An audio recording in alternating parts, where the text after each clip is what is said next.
Настоящие инженеры, которые возводят грандиозное сооружение, валят лес и ведут мирную жизнь. Но лесные хищники в два счета могут испортить все планы.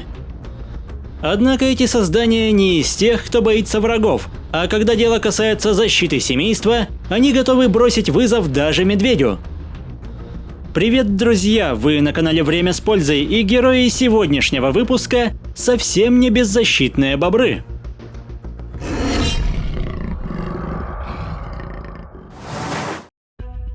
В настоящее время семейство бобровых насчитывает всего два вида. И евразийские, и канадские бобры обладают схожими размерами. При длине тела около метра они могут весить свыше 30 килограмм. Животные неплохо передвигаются по суше, но куда комфортнее они чувствуют себя в воде, где большие перепончатые лапы, водонепроницаемый мех и массивный хвост превращают с виду неповоротливого грызуна в искусного пловца. Бобры – исключительные вегетарианцы, которые питаются как мягкой растительностью, так и корой деревьев. При этом древесина используется не только для еды, ведь с ее помощью животные возводят невероятное инженерное сооружение, превращая небольшой ручей в гигантский пруд. Это непростая задача, и основным инструментом становятся чрезвычайно крепкие зубы, которые, как и у всех грызунов, растут всю жизнь. Многочисленные ветки тщательно скрепляются грязью, что наделяет творение бобров поразительной прочностью. Плотина настолько важна для них, что любая протечка незамедлительно устраняется, и своевременный ремонт дамбы – обычное явление. Высокий уровень воды – залог безопасности, а также легкий доступ к ближайшим деревьям, которые методично валятся для дальнейшего использования. Живут бобры в норах или, где рытье проблематично, в так называемых хатках, которые возводятся посередине водоема, что является превосходной защитой от хищников. Невзирая на внушительные размеры, бобры далеко не самое конфликтное животное, и в случае опасности они предпочитают затаиться в укрытии, чему часто предшествует громкий удар хвостом по воде. Таким образом, бобр подает сигнал тревоги ближайшим соседям. Это один из лучших ныряльщиков. Под водой метаболизм животного замедляется, что вместе с развитыми легкими помогает ему задерживать дыхание до 15 минут.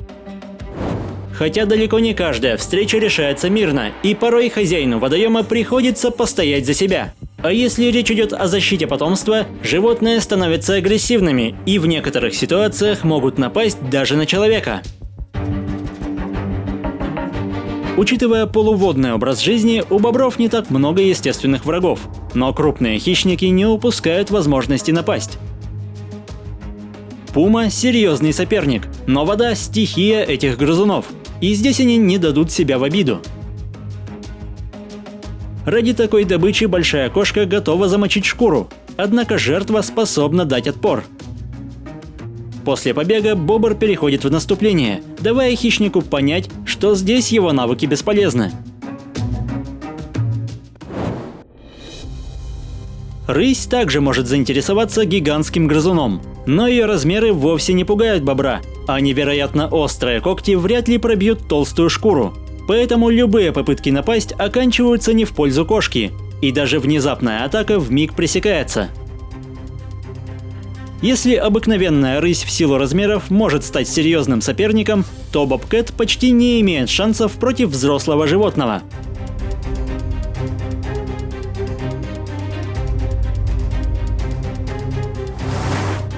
Бобры не единственные водные обитатели, и хотя большинство соседей уступает им в размерах, такие бесстрашные создания, как выдры, своим присутствием могут беспокоить мирных строителей.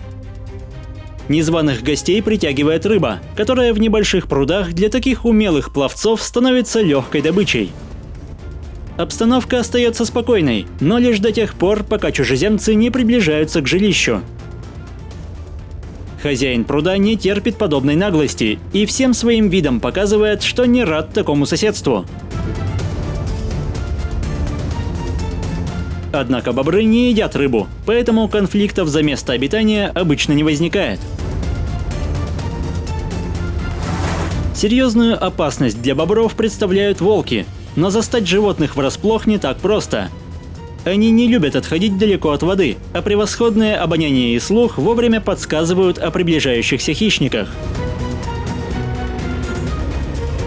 Вход в хатку находится под водой, что не оставляет шансов охотникам.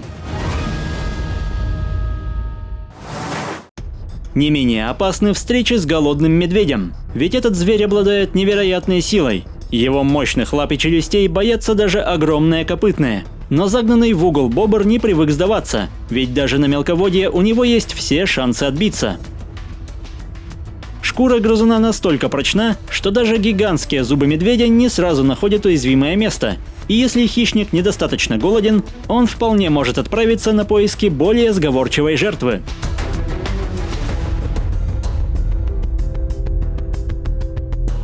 Молодой медведь опасен, но взрослый еще более страшный противник.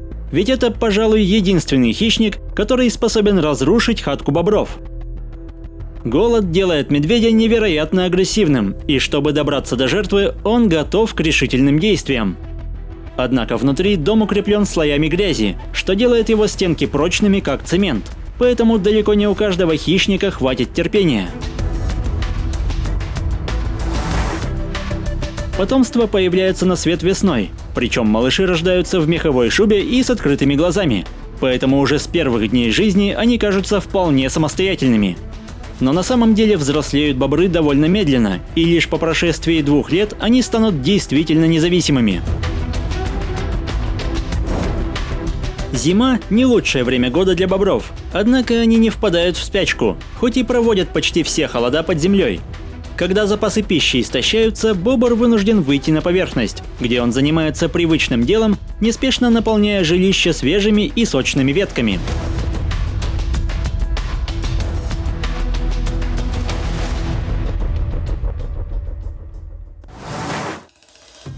Своими действиями бобры меняют местную экосистему до неузнаваемости, усложняя жизнь одним соседям, но делая ее проще для других. Неконтролируемая охота за ценным мехом и органами привела к почти полному исчезновению этих гигантских грызунов. Но сегодня за счет программ по защите и повторному заселению популяцию удалось восстановить. И во многих регионах, несмотря на повышенное внимание охотников, эти удивительные строители процветают. Если выпуск вам понравился, поддержите его лайком, комментируйте, подписывайтесь и проводите время с пользой. До скорого!